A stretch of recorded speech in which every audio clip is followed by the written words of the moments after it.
ಹರಿ ಓಂ ನಮಸ್ತೆ. ನಾನು ದಯಾನಂದ್ ಸಕಲೇಶ್ಪುರ. ಧರ್ಮಸ್ಥಳ ಜನಜಾಗೃತಿ ಯಾತ್ರೆ ಧರ್ಮಸ್ಥಳದಿಂದ 290 ದೇವಸ್ಥಾನಗಳು ಪುನರ್ ನಿರ್ಮಾಣಗೊಂಡಿವೆ. ಈ ದೇವಸ್ಥಾನಗಳು ಕರ್ನಾಟಕದಾದ್ಯಂತ ಇದ್ದಾವೆ. ಹೀಗಾಗಿ ಈ ರಾಜ್ಯದ ಎಲ್ಲ ಜಿಲ್ಲೆಗಳಿಗೂ ಪ್ರವಾಸ ಹೋಗ್ತಾ ಇದೀವಿ ಆ ದೇವಸ್ಥಾನಗಳನ್ನು ನೋಡೋದಕ್ಕೆ. ಇವಾಗ ನಾವು ಹಾಸನ ಜಿಲ್ಲೆ ಚನ್ನರಾಯಪಟ್ಟಣ ತಾಲೂಕಿನಲ್ಲಿದ್ದೀವಿ.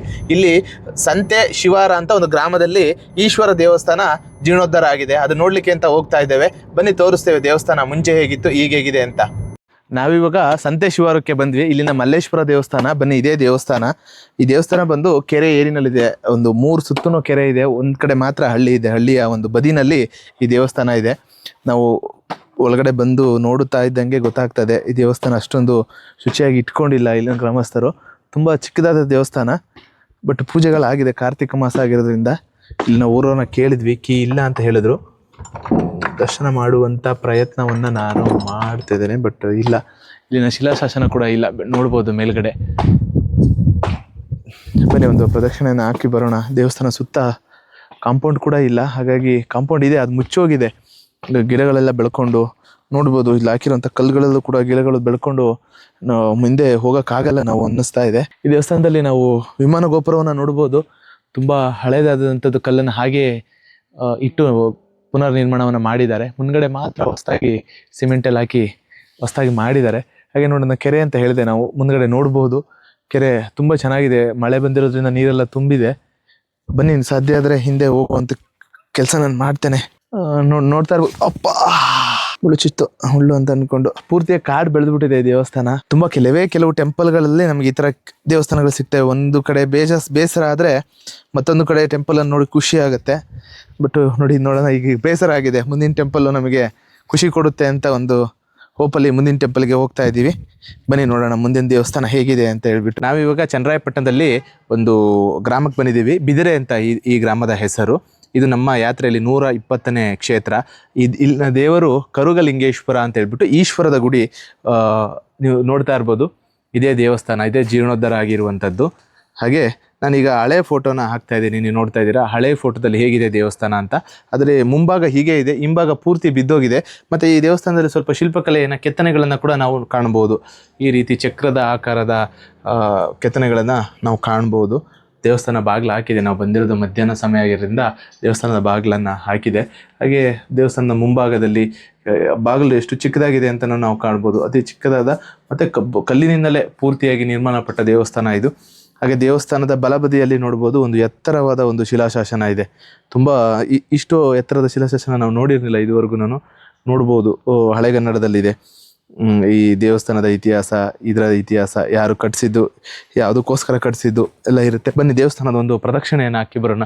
ಈಗೇನು ನೋಡ್ತಾ ಇದೆ ನೋಡಿ, ಇದು ವಿಮಾನ ಗೋಪುರ ಪೂರ್ತಿಯಾಗಿ ಶಿಥಿಲವಾಗಿತ್ತು. ಅದನ್ನು ಪೂರ್ತಿಯಾಗಿ ಮರು ನಿರ್ಮಾಣವನ್ನು ಮಾಡಿದ್ದಾರೆ.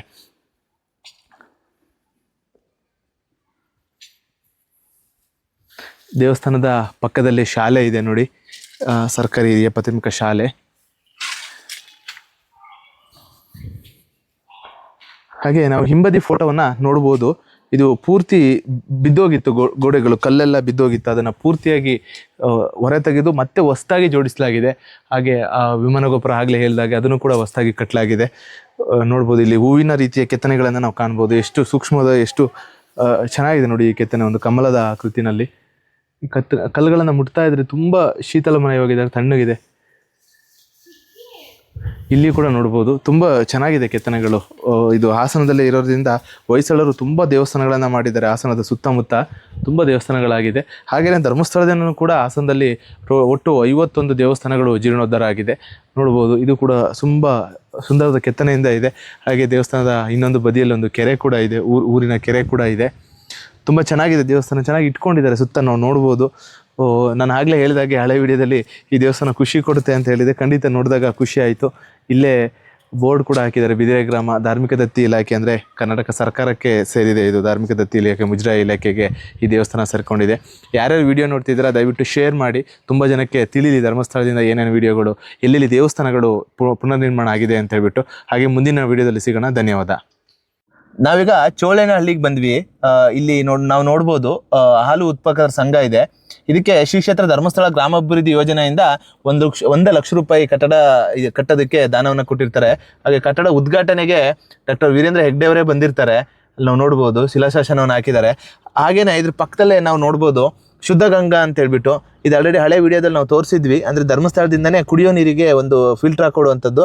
ಬಟ್ ಇಲ್ಲಿ ಇನ್ನೂ ವ್ಯವಸ್ಥಿತವಾಗಿಲ್ಲ ಅದು, ಅಂದರೆ ಹೊರಗಡೆಯಿಂದ ನೋಡಿದ್ರೆ ಕಾಣಿಸ್ತಾ ಇದೆ, ಓಪನ್ ಇಲ್ಲ, ಇದು ರನ್ನಿಂಗಲ್ಲಿ ಇಲ್ಲ ಅಂತ ಅನಿಸ್ತಾ ಇದೆ. ಬನ್ನಿ ಇಲ್ಲೇ ಮುಂದೆ ಸ್ವಲ್ಪ ದೂರದಲ್ಲೇ ದೇವಸ್ಥಾನ ಇದೆ, ಹೋಗೋಣ. ನಾವೀಗ ಇಲ್ಲಿ ದೇವಸ್ಥಾನಕ್ಕೆ ಹೋಗ್ತಾ ಇದ್ದೀವಿ. ಇಲ್ಲಿ ಹತ್ರದಲ್ಲಿದೆ ಒಂದು ಡ್ರೋನ್ ವ್ಯೂನ ನೋಡೋಣ ಬನ್ನಿ, ಹೇಗೆ ಹೋಗುತ್ತೆ ಕಾರು ಅನ್ನೋದನ್ನ ತೋರಿಸ್ತೀನಿ.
ಇವಾಗ ಸೋಮೇಶ್ವರ ದೇವಸ್ಥಾನಕ್ಕೆ ಬಂದ್ವಿ, ಚೋಳೇನಹಳ್ಳಿನಲ್ಲಿ. ಇದೇ ದೇವಸ್ಥಾನ ಬಾಗ್ಲಾಕಿದೆ, ಸಂಜೆ ಆಗಿರೋದ್ರಿಂದ ಹೊರಗಡೆಯಿಂದನೇ ನಾವು ದೇವ್ರ ದರ್ಶನವನ್ನು ಕೇಳ್ಕೊಂಡ್ವಿ. ಈಗ ನೋಡ್ಬೋದು ನಾವು ಹಳೆ ಫೋಟೋ, ತುಂಬ ಶಿಥಿಲವಾದ ಪರಿಸ್ಥಿತಿನಲ್ಲಿ ಈ ದೇವಸ್ಥಾನ ಇದನ್ನ ಜೀರ್ಣೋದ್ಧಾರ ಧರ್ಮಸ್ಥಳದಿಂದ ಆಗಿದೆ. ಈ ದೇವಸ್ಥಾನದ ವಿಶೇಷ ಏನಪ್ಪ ಅಂತಂದರೆ, ಇದು ಹೇಮಾವತಿಯ ತೀರದಲ್ಲೇ ಇದೆ. ಬನ್ನಿ ನೋಡಿ, ಹೇಮಾವತಿ ಎಷ್ಟು ದೊಡ್ಡದಾಗಿ ಹರಿತಾ ಇದೆ, ಎಷ್ಟು ಖುಷಿ ಆಗುತ್ತೆ. ಮತ್ತು ವಾತಾವರಣ ಕೂಡ ತಂಪಾಗಿದೆ, ಹಕ್ಕಿಗಳಿದ್ದಾವೆ. ಆ ಸೌಂಡ್ ಕೇಳ್ತಾ ಇದ್ರೆ ನೀರು ಹರಿಯೋದು, ಹಕ್ಕಿಗಳ ಸೌಂಡು ನಿಜಕ್ಕೂ ಮನಸ್ಸಿಗೆ ಸಮಾಧಾನ ಅನಿಸುತ್ತೆ. ಬನ್ನಿ ದೇವರ ಒಂದು ಪ್ರದಕ್ಷಿಣೆ ಹಾಕೊಬರೋಣ ದೇವಸ್ಥಾನನ. ನಮಗೆ ಅಲ್ಲಿ ಈ ಸೈಡಿಂದನೂ ಒಂದು ದ್ವಾರ ಇದೆ. ಈ ದ್ವಾರದ ಮುಖಾಂತರ ನದಿಗೆ ಹೋಗ್ಬೋದು. ನೋಡಿ ಮೆಟ್ಲುಗಳು ಕೂಡ ಇದೆ, ಚೆನ್ನಾಗಿದೆ. ಸ್ನಾನ ಮಾಡೋದಾಗಿರ್ಬೋದು, ದೇವರಿಗೆ ನೀರು ತರೋದಾಗಿರ್ಬೋದು, ತುಂಬ ಅದ್ಭುತವಾಗಿದೆ. ಹಾಗೆ ಒಂದು ಆಲದ ಮರ ಕೂಡ ಇದೆ ಅದರ ಪಕ್ಕದಲ್ಲಿ, ಹೇಮಾವತಿ ಪಕ್ಕದಲ್ಲಿ. ನೋಡಿ, ನಾವು ಎಲ್ಲ ದೇವಸ್ಥಾನಗಳು ನೋಡಿದ ಹಾಗೆ ಇಲ್ಲಿ ಕೂಡ ವಿಮಾನ ಗೋಪುರ ನೋಡಿ, ಕಲ್ಲಿನಿಂದಲೇ ಮಾಡಿದಂಥದ್ದು. ತುಂಬ 800,000 ವರ್ಷಗಳ ಹಳೆಯದಾದ ಒಂದು ಕಲ್ಲುಗಳು ಇವು. ಹಾಗೆ ಇಷ್ಟು ವರ್ಷ ಆದರೂ ಕೂಡ ಒಂದು ಹಾಗೆ ಇದೆ ನೋಡಿ, ತುಂಬ ಚೆನ್ನಾಗಿ ಕಾಣಿಸ್ತಾ ಇದೆ. ಮತ್ತು ಇಲ್ಲಿನ ಗ್ರಾಮಸ್ಥರು ಸುತ್ತಲೂ ಕಾಂಕ್ರೀಟ್ ಹಾಕ್ಬಿಟ್ಟು ಒಂದು ಫಂಕ್ಷನ್ಗಳನ್ನು ಮಾಡಿದ್ರೆ, ಅಥವಾ ಭಕ್ತಾದಿಗಳು ಬೇರೆ ಬೇರೆ ಫಂಕ್ಷನ್ಗಳಿಗೆ ಮಾಡೋದಕ್ಕೆ ತುಂಬ ಒಂದು ಯುಟಿಲಿಟಿನ ಮಾಡ್ಕೊಂಡಿದ್ದಾರೆ. ತುಂಬ ಚೆನ್ನಾಗಿದೆ ವ್ಯವಸ್ಥೆ. ಸುತ್ತ ಗದ್ದೆಗಳು, ತೋಟಗಳು, ಅದ್ರ ಮಧ್ಯದಲ್ಲಿ ದೇವಸ್ಥಾನ ಊರಿಂದ ಆಚೆ ಇದೆ. ಹಾಗೆಯೇ ಒಂದು ದೊಡ್ಡದಾದ ಅರಳಿ ಮರ ಇದೆ, ತುಂಬ ಹಳೇದಾದ ಅರಳಿ ಮರ. ಅದಕ್ಕೆ ಕಟ್ಟೆ ಕೂಡ ಕಟ್ಟಿದ್ದಾರೆ ಅರಳಿ ಮರಕ್ಕೆ. ಆಕೆ ಹೊರಗಡೆ ಒಂದು ಈ ಕಡೆ ಬಸವಣ್ಣನ ಕೂಡ ಮಾಡಿದ್ದಾರೆ, ನಾವು ನೋಡ್ಬೋದು. ನಂದಿಯ ಒಂದು ವಿಗ್ರಹ ಕೂಡ ಕೆತ್ತನೆ ಆಗಿದೆ. ತುಂಬ ಚೆನ್ನಾಗಿದೆ ಅಂತ ಹೇಳ್ಬೋದು ದೇವಸ್ಥಾನ, ತುಂಬ ಪ್ರಶಾಂತವಾಗಿದೆ. ಯಾರ್ಯಾರು ವಿಡಿಯೋ ನೋಡ್ತಾ ಇದ್ದೀರಾ ದಯವಿಟ್ಟು ಶೇರ್ ಮಾಡಿ. ಯಾಕೆ ಅಂತಂದರೆ ಧರ್ಮಸ್ಥಳದ ಕೆಲಸ ಕಾರ್ಯಗಳು ತುಂಬ ಜನಕ್ಕೆ ತಲುಪಬೇಕಾಗಿದ್ದಾವೆ. ಹಾಗೆ ನಿಮ್ಮ ಅಭಿಪ್ರಾಯಗಳನ್ನು ಕಮೆಂಟ್ ಮುಖಾಂತರ ತಿಳಿಸಿ. ಧನ್ಯವಾದ.